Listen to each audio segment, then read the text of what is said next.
कक्षा 10वीं के हमारे जितने भी बच्चे, जी हाँ 13 फरवरी के दिन एग्जाम देने जा रहे हैं, बिल्कुल आप बेटा चिंता मत करो। आपके लिए महत्वपूर्ण मोस्ट आईएमपी क्वेश्चन की श्रृंखला में सेट बी लेकर आया हूं। प्रैक्टिस पेपर है, जी हाँ जानता हूं प्रैक्टिस पेपर है, लेकिन रामबाण साबित होगा ये गारंटी है। चलिए तो शुरू करते हैं। किसी पूर्णांक q के लिए प्रत्येक विषम पूर्णांक का रूप होगा 2q+1। द्विघात बहुपद में बहुपद की घात होगी तो 2 a1/a2 is equal b1/b2 is not equal to c1/c2। तो यहाँ पर इसका हल जो रहेगा वो कोई भी हल नहीं होगा, ठीक है।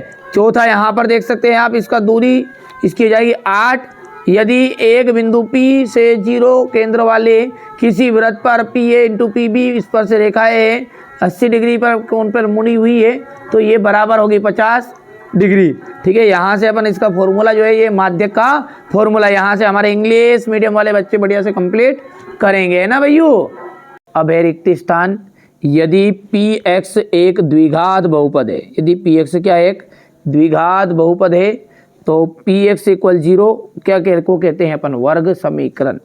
जब किसी अनुक्रम में पदों को किसी नियम के द्वारा लिखा जाता है, क्या बोल रहे हैं अपन कि किसी अनुक्रम में पदों को किसके द्वारा लिखा जाता है, नियम के द्वारा लिखा जाता है, तो इसे क्या कहते हैं अपन, श्रेणी कहते हैं।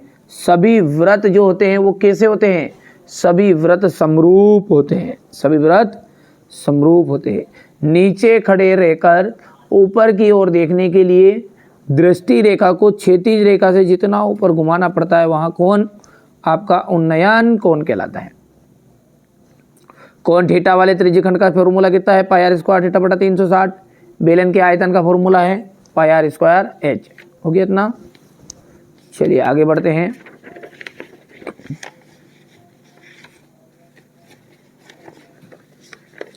ठीक है भैया, आप तो मेरे द्वारा जो बताए जा रहे हैं ना 6 पेपर उनको करो कंप्लीट। अब बच्चा बोलेगा कि 6 पेपर क्यों करें, तो 6 पेपर मत करो, 4 कर लो, 80 से 90% के बीच में नहीं। अब देखो यार 95% बनना नहीं टॉपर, और आप कहो कि 23 ही प्रश्न बता दो और 23 प्रश्न में हम 95% बनाते, संभव नहीं है ना।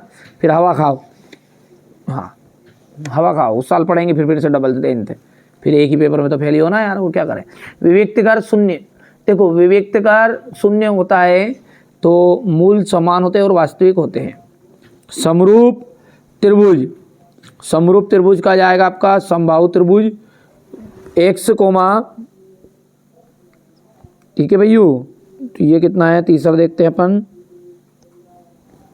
हाँ तीसरा है अपना x, 0 की भुज। भुज का मतलब होता है आगे वाला मान, कोटि का मतलब होता है पीछे वाला मान, तो भुज कितनी इसकी x ही है, ठीक है। साइन 30 डिग्री का मान होता है 0, कहाँ दिया हुआ है साइन, सॉरी हाँ साइन 30 का मान तो 0 होता है, 1/3 होता है। तो ये जो साइन 30 है, इस साइन 30 का यदि अपन बात करेंगे तो ये किसके बराबर होगा, ये बराबर होगा आपका cos 60 डिग्री के।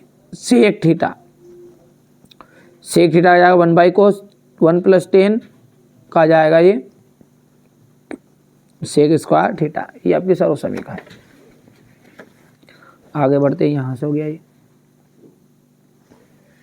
अब एक वाक्य में उत्तर, ax² + bx + c = 0 में विविक्तकर है, ये b² - 4ac को क्या कहते हैं, विविक्तकर कहते हैं।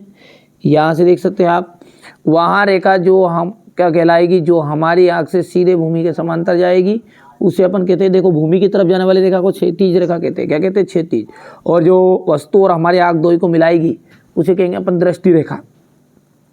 एक वृत्त पर कितनी समांतर स्पर्श रेखाएं खींची जा सकती, तो 2, देख लो यहाँ से ध्यान से, ठीक है भैया। इसके बाद में यहाँ से अपन आगे बढ़ेंगे तो 6a² आ जाएगा। एक असंभव घटना की प्रायिकता सदैव शून्य होती है, इतना हो गया। चलिए यहाँ से स्क्रीनशॉट लो, आगे बढ़ते हैं। यहाँ पर है आपका सत्य सत्य, ठीक है, ये आपका देख लीजिएगा, यहाँ पर है पहला सत्य रहेगा, क्योंकि प्रत्येक प्राकृत संख्या पूर्ण संख्या होती है, तो बिल्कुल सत्य बात है ये तो। क्यों, क्योंकि प्रत्येक प्राकृत के 1 2 3 4 5 पूरी पूर्णांक पूर्ण में बिता गई, ठीक है, क्योंकि पूर्ण 0 से 0 होती। समांतर श्रेणी के पद सदैव बढ़ते क्रम में होते हैं, ये आपकी असत्य बात होगी, ठीक है। समकोण त्रिभुज में कर्ण सबसे बड़ी भुजा होती है, तो ये सत्य है, ठीक है। 4, 0 और 0, 3 के बीच की दूरी 5 इकाई है, यह सत्य है। शंकु का जो आयतन होता है वो πr² h होता है क्या, ठीक है भैया। तो देखिए यहाँ पर शंकु का जो आयतन का फॉर्मूला था वो होता है 1/3। तो ये आपका हो जाएगा यहाँ पर असत्य, क्योंकि 1/3 पाई r स्क्वायर एच होता है उसका, है ना भैया। किसी घटना, ये तो बेलन का है ना भैया, और किसी घटना की प्रायिकता ऋणात्मक भी हो सकती है, ये आपकी असत्य होगी। यहाँ से अपन बात करें क्वेश्चन नंबर 5 की, तो ये देख सकते हैं आप, तो 5005 को अभाज्य गुणनफल के गुणनफल के रूप में व्यक्त कीजिए। अभाज्य गुणनखंड विधि में 96 में और 404 का एचसीएफ याद करना है। सिद्ध कीजिए कि 7/5 एक अपरिमेय संख्या है, हो गया इतना। चलिए इसके बाद में ये यहाँ से है क्वेश्चन नंबर 8 को ध्यान से देखना है आपको।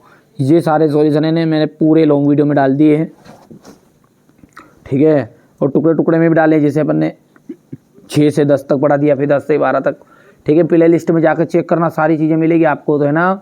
इस चैनल के अलावा कहीं भटकने की ज़रूरत नहीं, और वास्तव में नंबर चाहिए तो देखो यार, बार बार मैं बताता हूँ, हर वीडियो में बताता हूँ कि इन बच्चों की तरफ भरोसा करो, और बाद में जब रिजल्ट खुलेगा ना, आज तो मेरी बातें ऐसी लग रही होगी, परीक्षा देके आ जाओगे, ठीक है, जब रिजल्ट खुला जब पता चलेगा नहीं यार इसने तो स्टेप भी सीखी थी सही तरीके से, अरे हमने तो 92 नंबर का करके आए, तो 92 के 92 नंबर मिले, हम तो भाई साहब हमारा तो 75 के 75 ही करके आए थे, तो 75 में 92 का मतलब है 100 नंबर का आपको 25 वो जोड़ के, ठीक है, कि हम तो यार हमारा तो 75 का करके आए थे पूरे, तो 75 आए ना, हमारे तो 100 नंबर हो गए। तो भैया इस चीज़ के लिए क्या करना पड़ेगा, आपको तरीका सीखना पड़ेगा। वो तरीका कहाँ मिलेगा, इसी चैनल पर बता दिया है मैंने हर वीडियो में आपको, ठीक है, पूरा लॉन्ग वीडियो में के द्वारा बता रहा हूँ। तो आप तो बढ़िया से कंप्लीट करो, कोई दिक्कत नहीं, कोई परेशानी नहीं है। हाँ, ये आता है तो ज़्यादा समय बर्बाद मत करो, नहीं आता, जो चीज़ नहीं आती उसको समझो, ठीक है, क्योंकि समय कम, और रिवीजन करने के हिसाब से भी आप देख सकते हो, करना देखना चाहो तो, ठीक है। ये क्वेश्चन नंबर 12 हो गया है, यहाँ पर हो गया। ये आपका क्वेश्चन नंबर 13 हो गया है, यहाँ पर से देखिए, ये यहाँ से क्वेश्चन नंबर 14 है, ये 15, ये 16,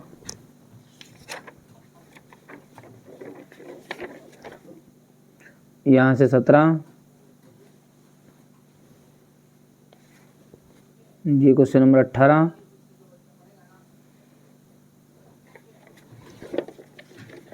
ये क्वेश्चन नंबर 19, ठीक है भैया, ये क्वेश्चन नंबर 20, यहाँ से क्वेश्चन नंबर 21,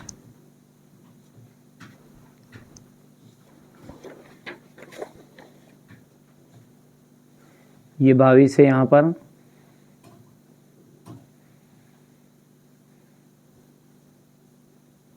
हो गया। ये क्वेश्चन नंबर 23,